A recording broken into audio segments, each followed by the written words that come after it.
expectations Oo, are high. baka hindi alam ng iba. Grand Finals week po ito, kaya bugbugan na ngayon, di ba? Yes. Labasan na lahat ng baraha. Oo. Alas kung alas dapat Oo. ang labanan. Kaya naman, ang higpit-higpit rin ng mga hurado kasi nga Grand Finals week ito. So, ito talaga yung piyesang inilaan nyo for Grand Finals. Yes po, Mimi. Why?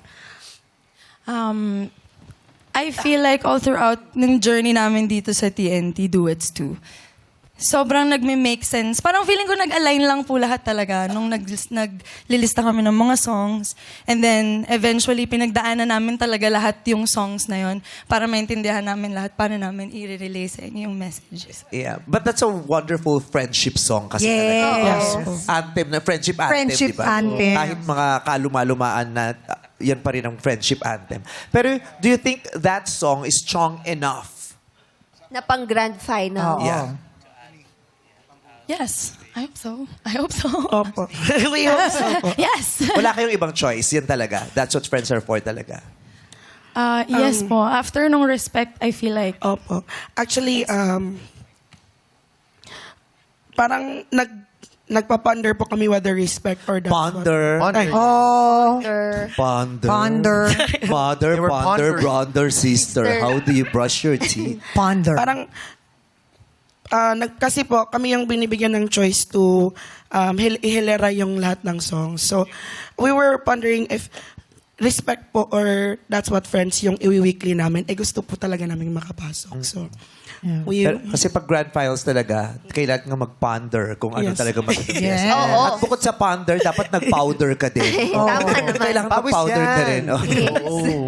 Okay, that's what friends are for. Ano kayang say ng mga huradas? I'm so excited! Eto na. May isang nagtaas ng kamay eh. Mukhang siya ang unang magsasalita. Sige, sa ating mga hurados, Sir Jonathan. Chin, Melina. Good news muna. Super nagustuhan ko yung performance overall. It warms the heart. Ang ganda ng rendition ninyo. Very warm. Ramdam na ramdam ko yung meaning ng bawat lyric sa pagkanta ninyo. Pero syempre, dito sa Tawag ng Tanghalan Duets 2, painit na painit ang competition. Kailangan natin maging fair. At kailangan nating i-point out yung mga flaws ng performance. It doesn't mean na hindi maganda yung performance overall, pero may mga times din talaga na yung mga harmonies ninyo hindi masyadong nag-harmonize. And yung mga notes ninyo na may notes na ginawa kanina si Erica, especially, hindi ko nga binilangan yun eh. Meron kang run... Melina? Si Melina. Na, meron kang ginawa na run na pataas na flat, hindi masyadong na-hit. Pero na-pull off mo siya, ang ganda, very graceful, ang ganda ng bato, so okay lang. And then may mga times na dapat nagsasaluhan kayo dun sa pasok ng next chorus, pero hindi nyo ginagawa. So ang nangyayari, nagkakaroon ng awkward silence in between. So yung performance, medyo hindi masyadong nadadala yung continuity. Supposedly, dapat na nagka-climax na siya.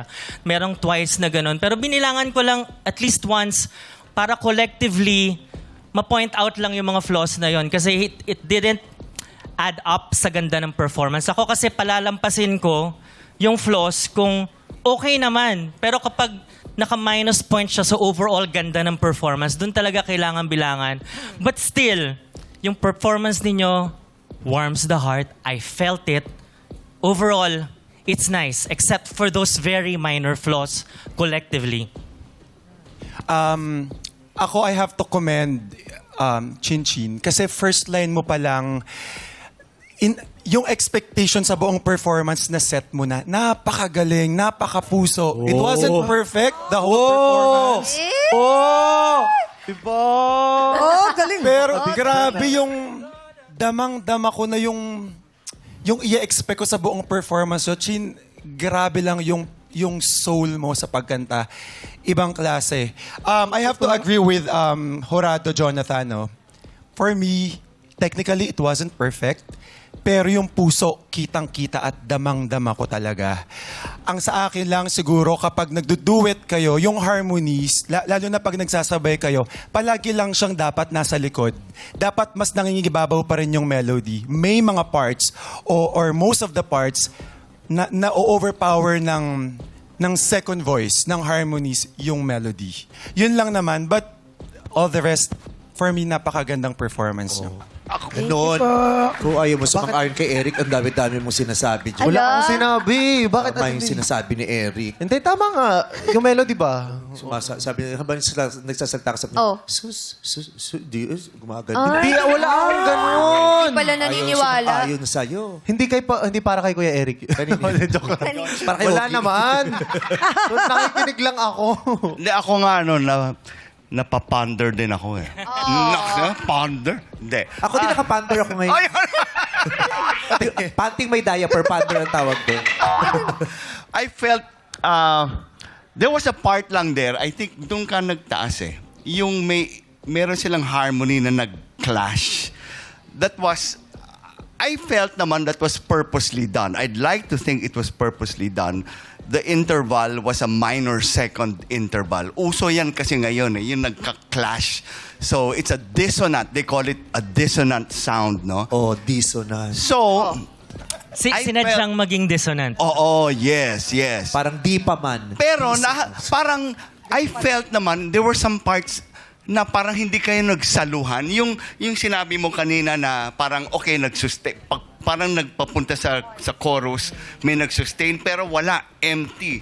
So I Walang don't sumalo. know kung if you were parang na-miss out. Parang na-miss out. So yan ang feeling ko, no? But aside from that, yeah, it was a good performance. You have beautiful voices, by the way. Beautiful voices. Thank you po. Grabe, dinadissect talaga nila yung performance. Oo. Himay na himay.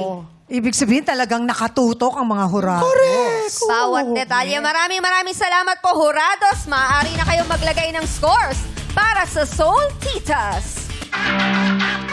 Ano kayang score ang magiging pamantayan? Soul Titas, ang gradong nakuha ninyo mula sa ating mga hurado ay...